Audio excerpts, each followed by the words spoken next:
Habarigani, good evening, everybody. I'd like to say that I'm Ekwe Akotos, and the introductions as you had it. And I'd just like to say, since you're interested in education, is that education starts with family. That there's no reason for education if you don't have a family, other than adults getting skills. And you can do that anywhere in any place that you choose. We started out in 1974, 75 actually, with a study group at Howard University. We were students, all of us were students, and we met with, I'm sorry, 1968. We were very much inspired by, at that time, Stokely Carmichael, the late Stokely Carmichael, Kwame Ture, and he would come on campus and talk to us about the things we need to do as students. And one of the things that caught us was the fact that we needed to meet once a week to decide on our direction and which way we would go. Our study group was formulated back then with that inspiration. Haki Mahatbuti came in later on and gave us a little more inspiration. And we started out with a group of 35. And we studied all of the greats from that period. And then we decided that the big and most important thing to do is to look at family development. We were students, and as we graduated together, there were a few of us left. There were about 10 of us who came together to decide on what project we would do. We decided we would do a school. Once we decided to do a school, everyone felt, oh, we can't possibly do a school. We simply don't have the expertise to do a school. So Baba Ajay said, I will do it. I will be the one who will start and be the principal. He studied music education. We embarked upon the school. We had about 6 people left. After that, started out with 35. We had about 6 people left about that time. And to this day, we have 4 of those people who are still remaining after we started our school in 1974. And the reason for starting the school was the birth of our child, our first child. That was the first child in our group. And with the birth of that child, we knew that we as parents had the sole responsibility of educating our children. That God sent those children to us, and it is our responsibility to educate those children. We looked at it like this. There is no mammal in nature that sends their child to be taken care of by another mammal. There is none that leaves their child to be suckled by another. So we as Africans have to recognize that we too must take charge of our families. Our educational institutions started out in order to educate our own children. As we developed over the years, of course, all of the contacts and the organizational administrative contacts that we had, but just giving you a general outline, we developed the school as the children developed. We started out with, what was the number?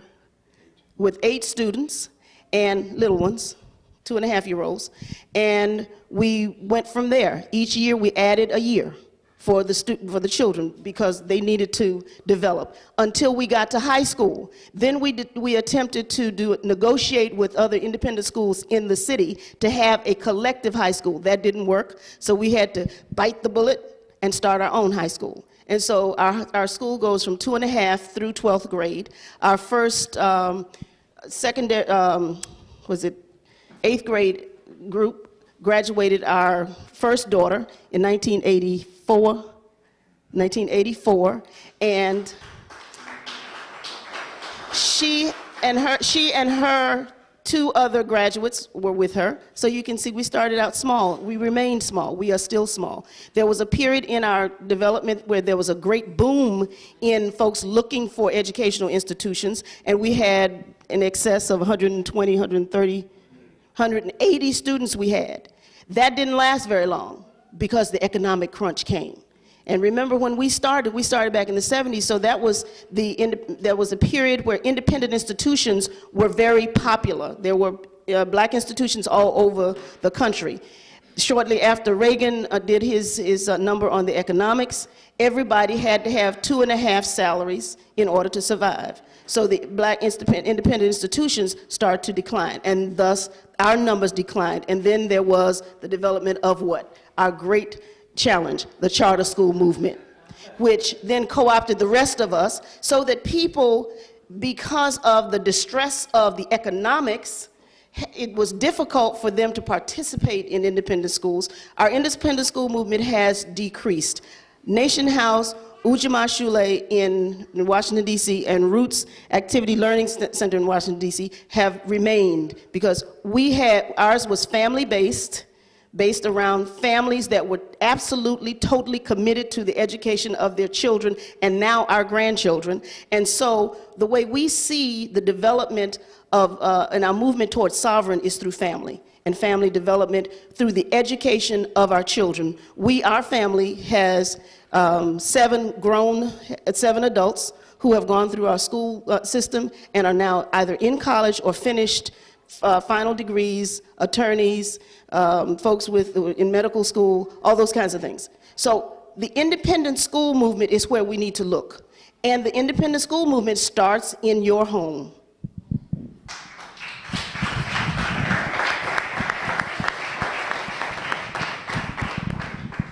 That question was a broad one. That was part of the answer, I assume. Why do what we do? And why did we write the book? The independent school movement faced a number of challenges during the course of its development. Of course, the independent school movement is an outgrowth of independent education that Africans have been practicing all along in this country, whether it be formally acknowledged as an independent institution, or whether it was done in the bush, on the side, or in the church back room, or whatever. We've always had a feel or a sense or consciousness of a need for an independent education that is one that is not determined by the state or any form of the state. So the independent movement that developed out of the Black Power movement, coming out of the Civil Rights era, Black Power movement back in the 60s, early and middle 60s, was unique in one fashion, is that it began to focus specifically on an African-centered orientation. Now, when we got started back in 1968, our whole demand at Howard University, for those of you who may remember, was that we were demanding a black education. Now, it took us some years to actually refine the definition of precisely what that was, and the book Nation Building was an outgrowth of that ongoing effort to define precisely what was a black education. And we had to be clear that a black education or an African education is not a blackified mainstream white education. That is, we didn't simply put pictures of African people on the wall and masks on the wall, and then we changed, let's say, the lyrics of Star Spangled Banner to red, black, and green. That was not an African-centered education, which then spoke to the need for an ideological reference. And what we lacked then, what we are only beginning to come into a realization of now, is that we lacked a coherent ideological base from which to develop. That is, we lacked a conception of a strategy, a strategic construct, and beyond that, a cultural ideological paradigm within which we needed to build a curriculum for the school. That is, every curriculum, to back up a moment, we have to see education itself as really being the formalized reproductive system of a system or a polity or a nation. That is, you don't expect to produce an antelope from the uterus of an elephant. Right? And so the uterus is like the educational system of America. And we have to then define, not just simply define what that uterus is, what their reproductive organs actually are, what it is that's actually being reproduced. That is, if you send your child through a public school system, what it is designed to do is to reproduce the existing social political order. That's what it is designed to do. And we get confused sometimes in thinking that it is a good school. Precisely. Every school is a good school to the extent it reproduces the social order. If it's a bad school, it simply reproduces the lower end of the reproductive order or the social order that's existing. A bad school where you have a lot of violence and low achievement simply reproduces that level of the social order where most Africans are going to find themselves restrained anyway. So we call it a bad school. But in fact, it's a very effective school. It's doing precisely what it's designed to do. A good school is one where they study Latin, where they have advanced mathematics. It's designed to produce the upper end of the socioeconomic order. So it's a good school, but it's equally effective as the low-performing school.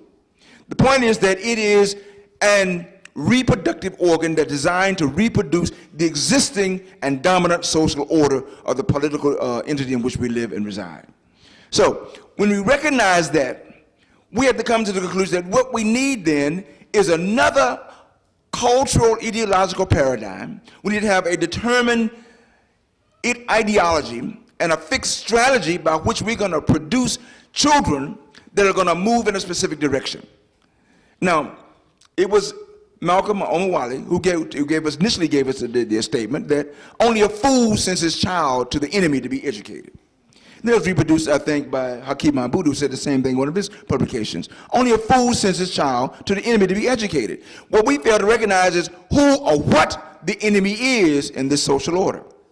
Now, we want to apologize for the fact that, this is a white supremacist nation, and it's designed to replicate itself, to perpetuate itself perpetually, to reproduce the order in which it was born, reproduce the order that birthed these various institutions that we take for granted.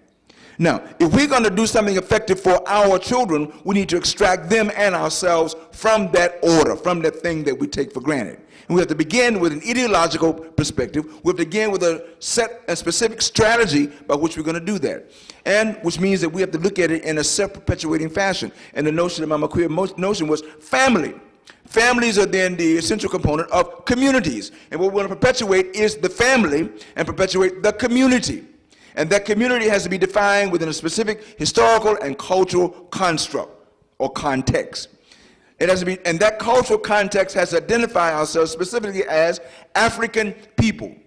And African, not in an anthropological sense, but African in a cultural sense, that we are an African people. We have been confused about that identity.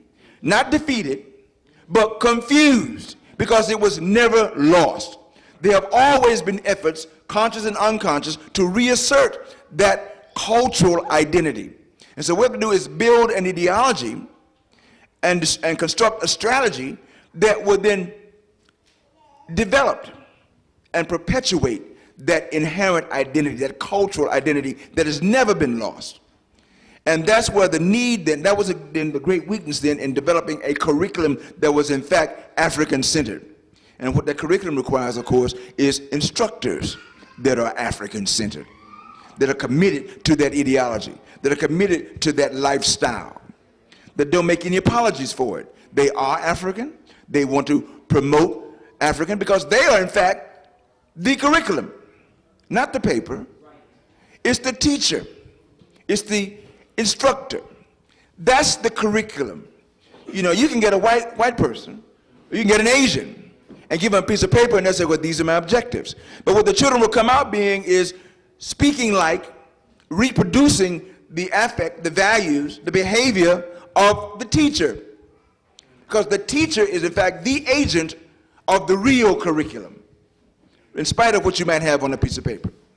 So we had to first prepare our teachers. Our teachers then came from families that were themselves, in our group, committed to this cultural construct that we put together. So Nation House has throughout its history made the effort, and it's a struggle. It's a struggle just to survive from day to day, paying the bills from day to day, making payroll from moment to moment. It's a real struggle because it's not popular. And our greatest resistance actually came from our communities, from other African people. That's where the greatest resistance comes from. And it would. That's what happens when the people are confused about their cultural identity. We question the whole notion of what does this thing, African thing, mean? The inherent in it is a sense of inferiority because you believe fundamentally that to be African, to be black, is to be inferior. And so we associate that anything that is African with being incomplete or inferior. So we have to get beyond that. Or at best, for most people, what African-centered education meant was that I'm gonna send my child there for a year or two to get fixed. And then I can get a backdoor entrance to the mainstream good school. Right? That's another prominent motivation for people coming to African-centered schools. Not to support and sustain the institution, but to get a backdoor, a fix-up job, quick fix-up, and then I get a backdoor, come to the back door of the good school. Right? That's invariably what we do. Not having either the confidence, the faith, or the vision to see that, no, this is the only way for my child, the future of my family, the continuation of my lineage, and the perpetuation and development of my community. It's that broad sense that's taking a generation to develop. It's taken that long. I'm going to pause there and let Bob Baruti address this issue. Wow.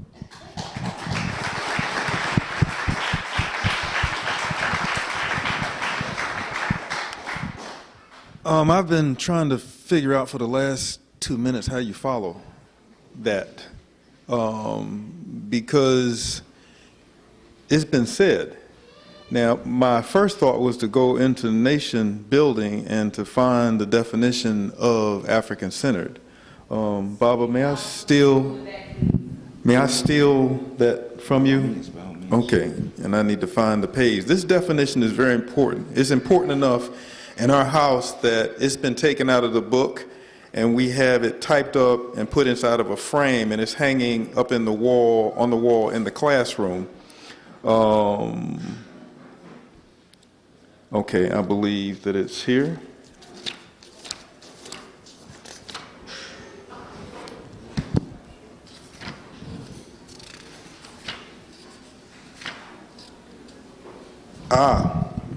For those who have a copy of Nation Building, and I told Baba before this began that this book was introduced to me by a student my first year teaching at Morehouse.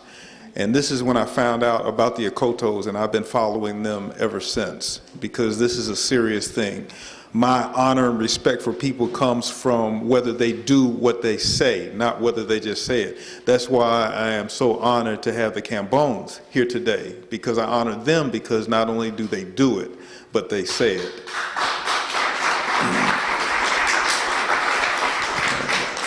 And I'm going to read this, being the baby here. Being the youngest, don't let the gray hair fool you. I am the baby here, so I am following in the footsteps of the masters. Okay, African-centered education. African-centered education is rooted in the unique history and evolved culture of African people.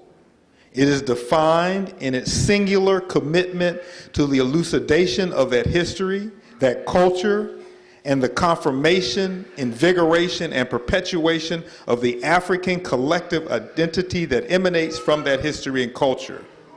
African-centered education is concerned with the origins, current status, and future of the African world. African-centered education is committed to correcting the historical distortions born of 3 millennia of foreign invasion, destruction, enslavement, physical and mental colonialism, cultural disruption, and dependency. African-centered education is committed to rooting or anchoring the spiritual and intellectual energies of African people in the spiritual, moral, and philosophical traditions of Africa. African-centered education, whether in the several nations of the diaspora or on the motherland, is concerned to fully develop the sense of African nationality within a broader Pan-African world.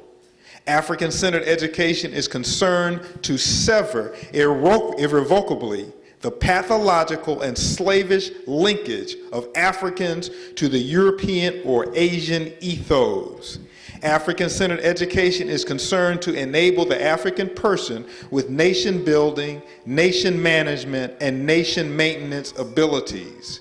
African-centered education is concerned to motivate teacher, student, parent, and community to advance the African nation world by any means necessary. I read this at least once a week in my house. And this is the motto, this is the creed by which we stand at our school. And our school is still a baby school. We've only been at this for 9 years now, my Queen Ya and I. And what has been talked about in terms of those things, the wrong things that people bring their children for and what must be done, a lot of people don't understand that this is not just something that you do. This is a nation building process. We're trying to save a people. And you save a people through its children. You have to educate them correctly. You have to be the models of what it means to be African. And you have to know what you're talking about, because if you don't know, you can't teach it. That means that the adults who are responsible for our children, who want to start these schools, they have to study. They have to be prepared. And one thing that has come to mind recently from a lot of folks who I've talked to who want to start independent schools or homeschool is we have to have some very clear definitions of what it means to be African and some even clearer definitions of what it means not to be African. Because we are incorporating things in our teaching and in our homes that in no way, shape, form, or fashion reflect the tradition that we come from, our ancestors. Some of us are even doing things that commit treason against our ancestors. There's a debate going on a site where this is supposed to be an African discussion, and there is a gender-confused individual there who is trying to see if we can just be tolerant of this kind of insanity within our community. And I simply posted a picture of homosexuality and the feminization of African males, and I said, this is not a debate that our ancestors had. This is not something that we should be talking about in terms of whether it is right or wrong. When you engage in a debate with someone about something, that means that you consider it valid. You consider it something worthy of the conversation. This is a waste of time. Now, if you are correcting folks who don't know and don't understand, that's a different animal. But to engage in a debate with someone who is not going to change their mind and is simply trying to convince you that this is an African thing, that's a waste of time. And the children pick up on that. We have to be models of African manhood, models of African womanhood, so these children will know what to do. Now, I wonder what children think when they know that their parents know what these schools are doing to them, and they let them go there anyway. I don't understand. Maybe I'm intolerant, but I don't understand, based upon how I was raised, and based upon how how we raised our daughter, I don't understand why parents who understand that they're African, who understand that the family was a center of being African and that children were the center of that, why they would allow their children to be sacrificed to the enemy, knowing that this is doing. I wonder what the children think about their parents. Maybe that's why so many African adults are not being respected by the children. Because children know lies when they see it, and they know disrespect when they see it, and they know powerlessness when they see it. And that's something that they see. That's why I honor people who have given up everything to educate our children. And you see examples of it everywhere from people who you know can't afford to do it, who you know aren't really equipped. But they go get the books, they go get the tools, they go straighten up that room or the basement or the garage, and they turn it into a school. And they find other people of like mind who want their children raised up as Africans, not just to go through the 1st through the 6th or 7th or 8th grade and then dump them off in some school because they've bolstered up their egos a little bit so they can take a little bit of pain from being called what they're not.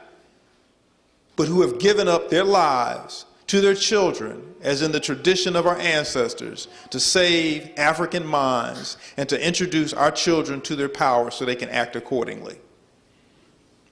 This is mind-boggling to me, to listen to people complain about what the school system is doing to their children.